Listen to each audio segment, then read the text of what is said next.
Bagi kami Eyang itu nyaris sempurna. Bapak bagi saya secara pribadi masih menjadi sosok yang sangat saya kagumi sampai dengan saat ini.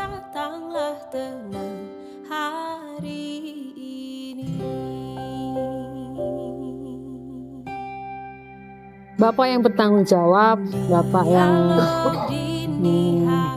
sayang dengan keluarga. Ya buat saya ya, karena bapak saya ya sempurna gitu ya. Iya.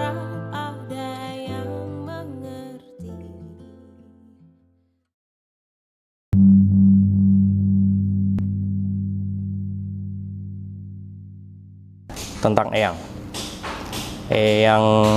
Kandar, atau kalau saya sih bapak ya. Bapak itu dulu lahir tahun 43. Jadi tanggal 6 Februari 1943. Cuman itu tanggal nggak pasti ya. Jadi ya cuman kira-kira.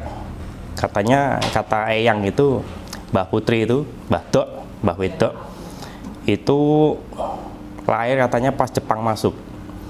Nah, Jepang masuk itu masuk ke Solo, Sukarjo, atau masuk ke Indonesia. Makanya lahirnya terus diperkirakan tanggal 6 Februari 1943. Kelahiran Eyang ya setahu saya itu nggak tahu tanggal pastinya tuh tanggal berapa, cuma karena zaman dulu kan nggak lahir di rumah sakit, nggak lahir di klinik gitu, jadi nggak ada akta kelahirannya. Cuma dikasih tahu waktu Jepang datang itu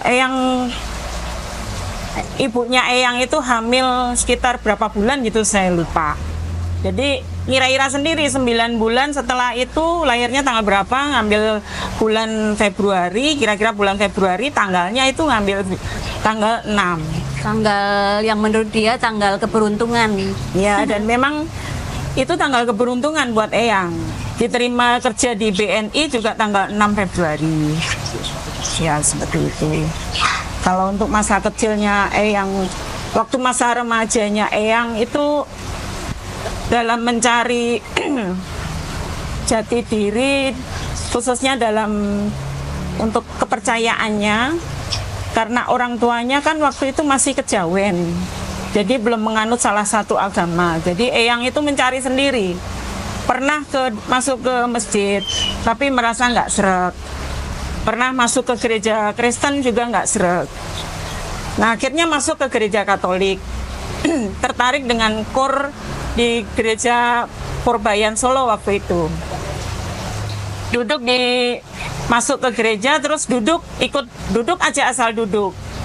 Tapi ternyata disuruh pergi sama umat lain. Ternyata waktu zaman itu karena umatnya masih sedikit, itu kursi itu udah kayak ada namanya. Jadi kursi, misalnya saya biasa duduk di situ, ya itu kursi saya. Jadi nggak bisa ditempatin yang lain. Makanya terus akhirnya Eyang berdiri di belakang. Dengerin kornya, tertarik. Setelah selesai misa, datengin kornya, tanya kalau pengen ikut kor gimana caranya. Akhirnya diterima dan lama-kelamaan masuk, dibaptis, aktif di gereja sampai akhir hayatnya.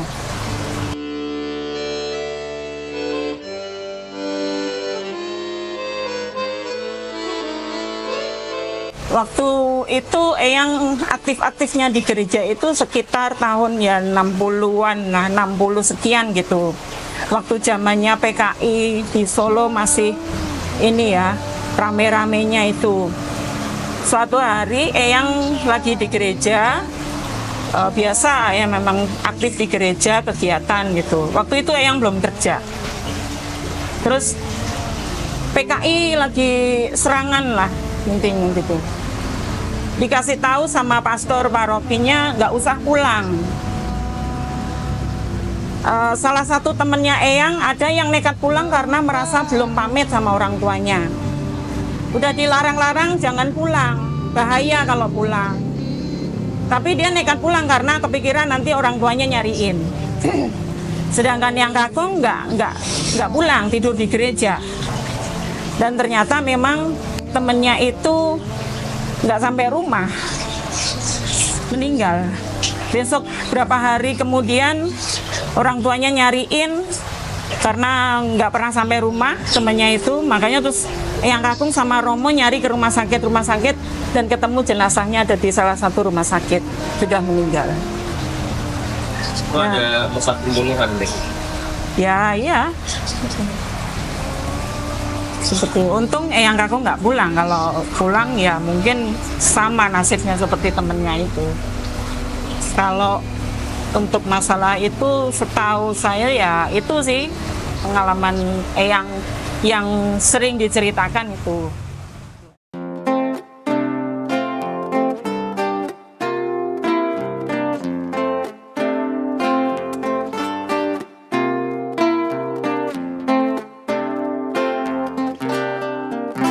Dan lalu rasa itu tak mungkin lagi kini tersimpan di hati, bahwa aku pulang rindu bersamamu.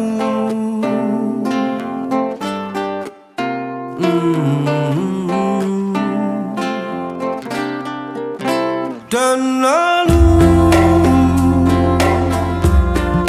air mata tak mungkin lagi kini bicara. Bapak bagi saya secara pribadi masih menjadi sosok yang sangat saya kagumi sampai dengan saat ini, terutama karena saya mengenalnya sebagai sosok yang pekerja keras dan sabar, sangat sabar bagi saya. Saya tidak pernah mendengar Bapak bicara keras, bicara dengan nada tinggi kepada saya pribadi maupun kepada ibu terutama, dan kepada adik-adik saya sampai beliau meninggal. Dia itu selalu mendukung setiap apapun yang menjadi keinginan saya, terutama pada waktu kecil saya yang paling banyak mengikuti kegiatan macam-macam, dan beliau selalu mendukung, dan sering tanpa sepengetahuan saya tiba-tiba beliau menyediakan apa yang sebenarnya saya butuhkan setiap kali saya mengikuti kegiatan-kegiatan yang ingin saya ikuti. Itu satu hal yang membuat saya masih teringat sampai dengan sekarang ini, bahwa apapun kegiatan yang saya ikuti selalu beliau mendukung dan mensupport saya. Nah, Eyang itu kalau buat saya anak yang paling terakhir, yang kelima. Itu seorang yang lucu, suka bercanda, terus tegas.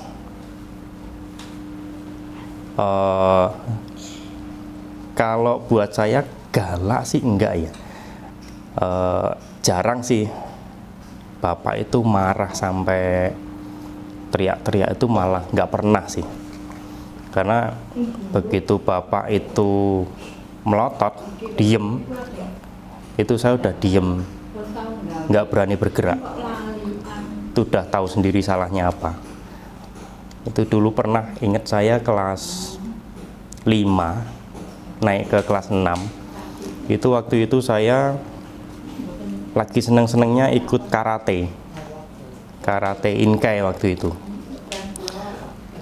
Latihan karate itu bentrok sama les sekolah. Nah, saya pilih ikut karate. Ketahuan lah sama Bapak itu. Cuman dipelototin diem. Kamu tahu nggak ini jadwal kemana? Udah. Itu cuman hampir sejam berdiri, nggak berani bergerak, dan Bapak nggak ada suaranya. Itu nggak ada dimarahin, nggak ada, ini cuman dibilangin gitu aja udah. Takutnya udah setengah mati itu. Jadi nggak pernah tuh dimarahin, teriak-teriak kamu harus ini, kamu harus jadwalnya les, udah nggak pernah. Jadi cuman di sepatah dua patah kata, pelototin, kelar. Yang saya teladanin dari Bapak itu pokoknya paling the best lah buat di mata anak-anak, di mata ibu, dan terutama pada saat saya sakit itu Bapak itu bertekun dalam doa. Pada saya alami ketika saya sakit, semua referensi dari mana-mana, informasi dari mana-mana itu Bapak coba untuk pengobatan saya. Akhirnya di satu titik Bapak berdoa di suatu taman doa, yaitu makam Romo Sanjoyo. Dari situ Bapak menemukan titik terang, kemudian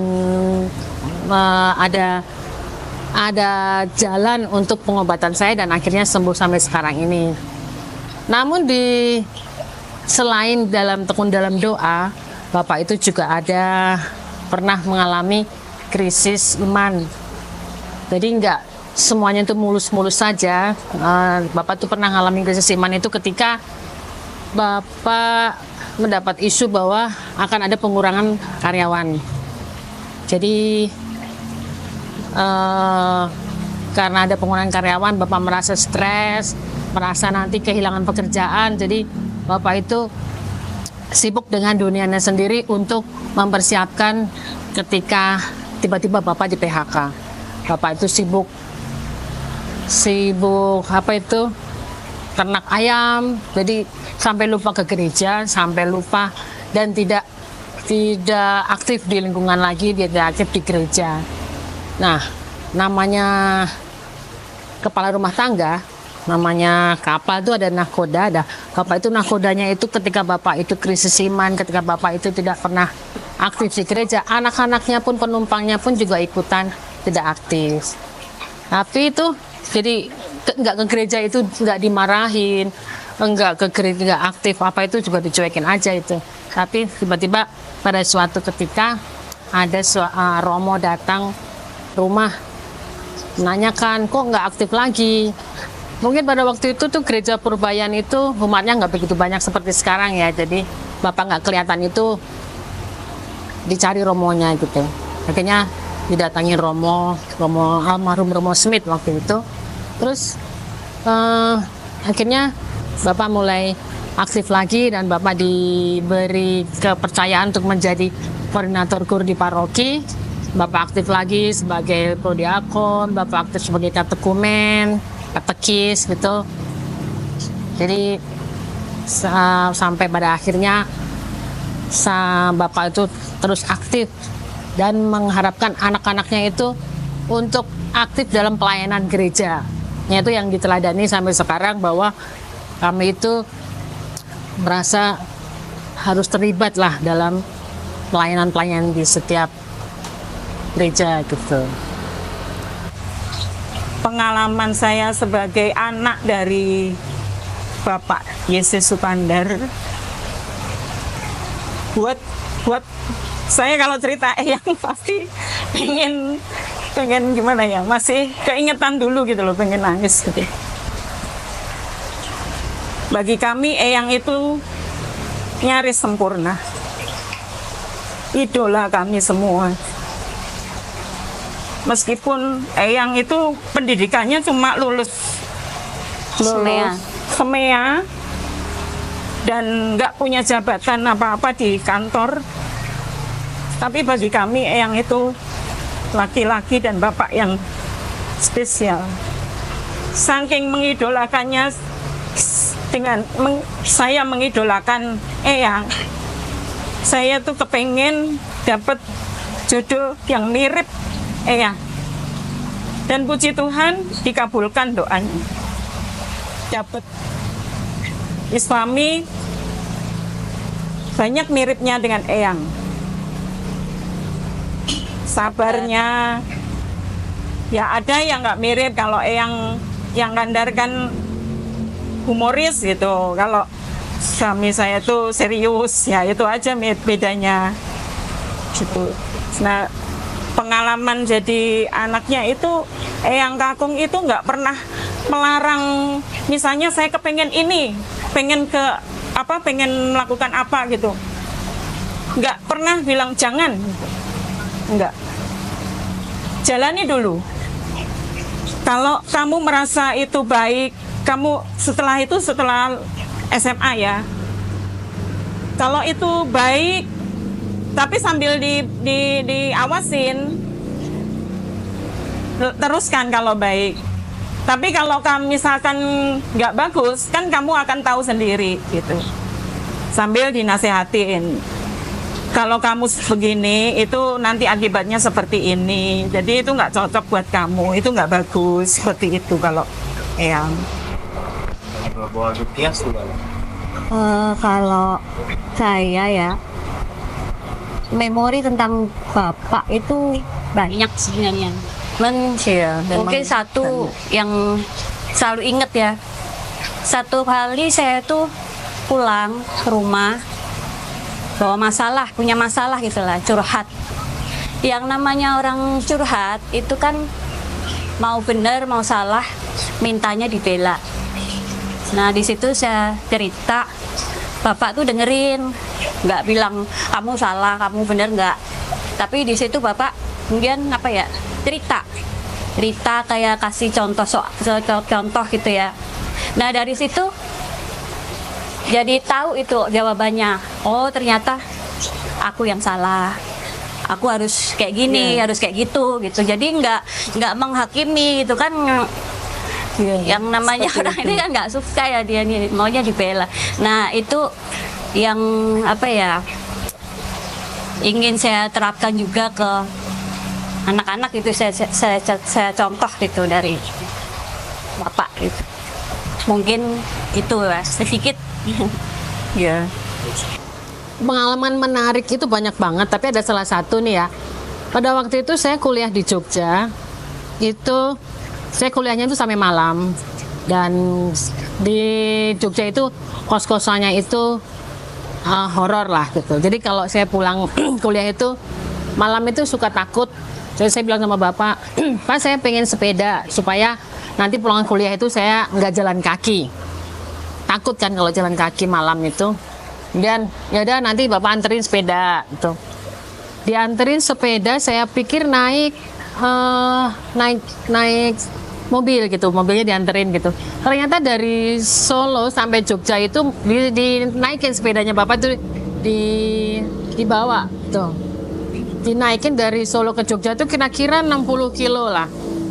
Itu kata bapak sekalian merayakan ulang tahun yang ke-50 tahun gitu. Nah sekarang aja saya udah 53 tahun aja, kayaknya naik sepeda dari rumah ke Villa 5 aja nggak mampu gitu, nggak kuat. Itu bapak dari Solo ke Jogja naik sepeda, dan itu bapak tidak izin sama ibu. Jadi izinnya cuma sepedaan di sekitaran rumah. Ternyata sampai ke Jogja nganterin sepeda buat saya. Itu pengalaman yang tak terlupakan juga itu. Begitu sayangnya bapak kepada anak-anaknya, memperhatikan anak-anaknya gitu.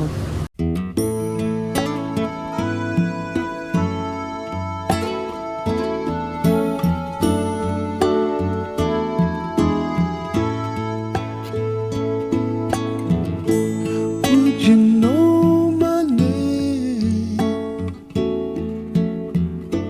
if I saw you in heaven? Would it be the same if I saw you in heaven?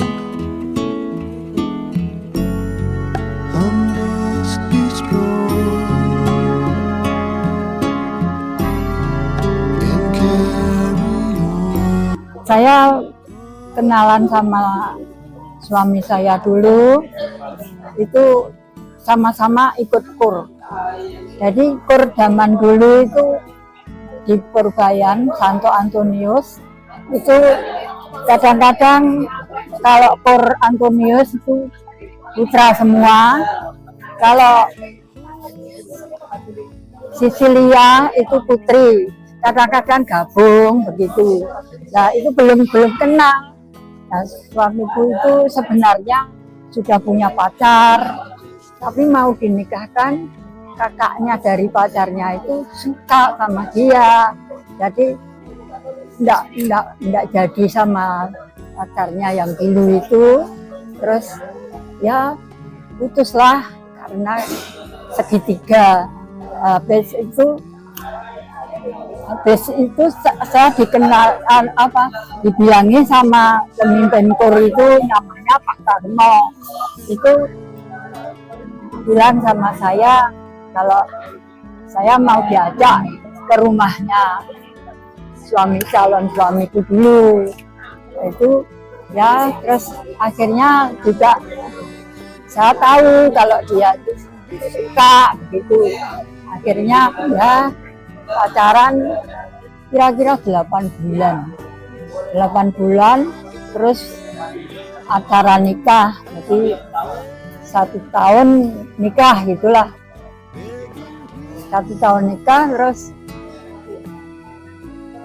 ya pacaran biasa, kadang beli bakso, kadang kemana zaman dulu begitu.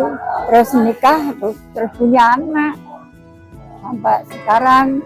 Terus ya suka dukanya dalam mengasuh anak, mendidik anak-anak itu saya tidak pernah cekcok, tidak pernah rame, apalagi marah-marah di depan anak-anak, nggak pernah gitu. Jadi kalau saya kadang-kadang salah paham atau agak marahan sama dia, itu saya cuma bikin surat, tapi surat itu saya tumpahkan di situ kejengkelan saya itu, tapi nggak saya serahkan. Setelah beberapa hari kan lilih, dan suamiku itu suka menggoda kalau saya marah gitu, ya nyelondoh terus gitu. Terus ya cuman paling 3 hari itu sudah baikan lagi begitu. Sampai punya anak berapa begitu.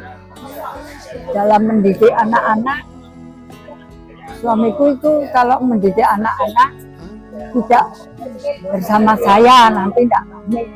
Jadi sendiri. Kalau pas sendiri sama anak itu dibilangin, kamu jangan begini sama ibu, harus menghormati. Saya pun juga begitu. Anak-anak saya didik menghormati bapaknya. Jangan sampai anak itu berani sama bapaknya.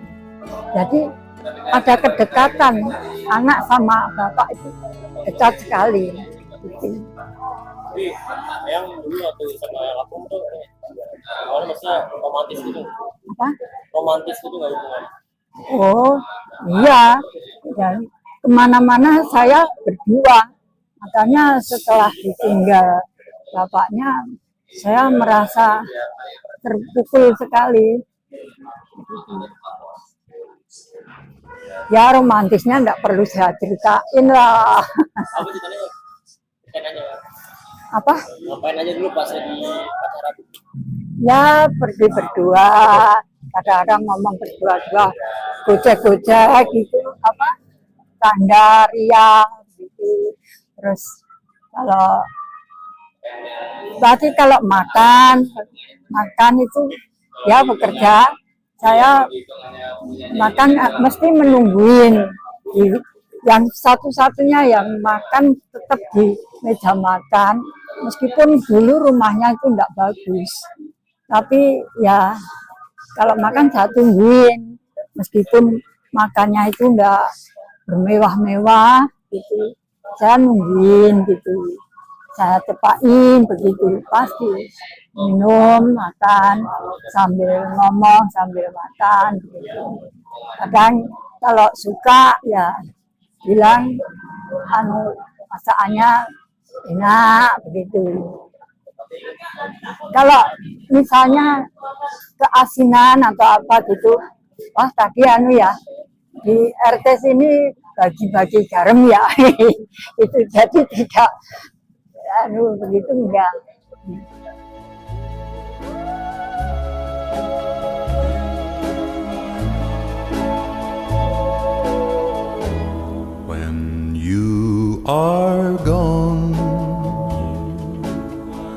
There's no fun with the crowd. Seminggu sebelum meninggal, yang itu kayak itu ya apa ya, yang tidur dari pagi sampai sore, nggak sadar gitu loh. Jadi ternyata di waktu tidurnya itu kayak bermimpi proses pemakaman. Iya, bikin ceritanya seperti sinetron, diceritainnya seperti sinetron. Proses pemakaman nanti itu kamu ceritain ke anak-anakmu kayak suruh gitu kan. Proses pemakaman gitu, dari di makam ada romo, ada nih cerita gitu. Iya. Terus 3 hari sebelum meninggal tuh tiap ada suster atau yang ke kamar ditanya, suster saya masih diperpanjang boleh 3 hari lagi. 3 hari. Dan memang benar 3 hari Setelah setelahnya itu Eyang meninggal. Iya, satu lagi, selama nungguin Eyang di rumah sakit, itu saya lagi duduk di teras rumah sakit, di teras kamar, Eyang tiduran di dalam. Duduk bengong gini malam-malam. Jelas sekali terdengar di telinga sebelah kanan, jelas banget itu suara Eyang. Eyang bilang, "Nis, titip ibumu karo adik-adikmu dijogo." Udah hilang. Itu seperti pesan ya. Sebenarnya ngelihat kondisi Eyang waktu itu saya sudah firasat ya. Kayaknya Iya. Eyang nggak lama. Tapi belum bisa dilawan. terima. Sampai setiap hari dipesenin sama suster salah satu biarawati, Bapak dibacain kitab suci atau dinyanyiin biar nggak mimpi buruk. Dengan jas bacain kitab suci, saya nyanyiin lagu-lagu. Salah satu lagu yang sering saya nyanyikan itu lagu Aku Rindu Akan Tuhan. Aku rindu baca kitab suci juga nggak sengaja tuh yang cerita tentang Lazarus ya meninggal. Nah itu Eyang tidur, dan setiap malam itu pasti ada romo datang itu ngajak berdoa. Eyang masih ikut berdoa. Tapi pada waktu Jumat malam itu Eyang udah nggak ikut berdoa. Eyang udah kritis. Pada tengah malam Eyang kritis, perawat datang, tensinya udah drop banget, bantalnya udah diambil, suster bilang kita suruh beres-beres. Saat itu saya datang ke biara, ngetok-ketok suster yang selalu datang dan nyengok Bapak. Suster minta doa gitu, tapi waktu itu suster kepalanya nggak ngizinin suster itu untuk keluar karena mungkin lagi nggak enak badan. Tapi pagi-pagi sekali suster sudah datang ke kamarnya Bapak, ngasih mandu kita semua, Bapak diikhlasin aja. Jadi Eyang Putri di sebelah telinga sebelah kanan, saya di sebelah kiri. Saya bilang, Bapak aku ikhlas. Setelah itu baru dengar suara klep, giginya nyasuk gini, ada air mata keluar dari. Itu air mata pertama dan terakhir yang pernah saya lihat dari Bapak. Langsung saya cium kakinya, minta maaf, mintain maaf Desoni yang waktu itu masih ada di New York. Jadi minta maaf karena nggak sempet, nggak maaf langsung. Dan nasihat Eyang yang diucapkan terakhir itu benar-benar sampai sekarang jadi pedoman saya. Jadi orang beriman itu jangan ikut-ikutan, harus demikian.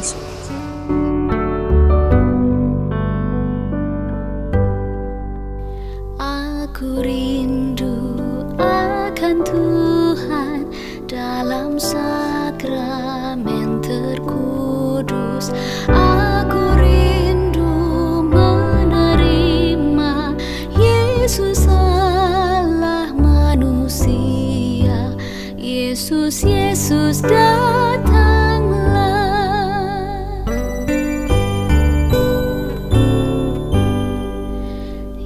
Yesus tinggal di hatiku, aku amat bahagia. Yesus sungguh sahabatku, dalam suka dalam duka. Yesus kau sahabat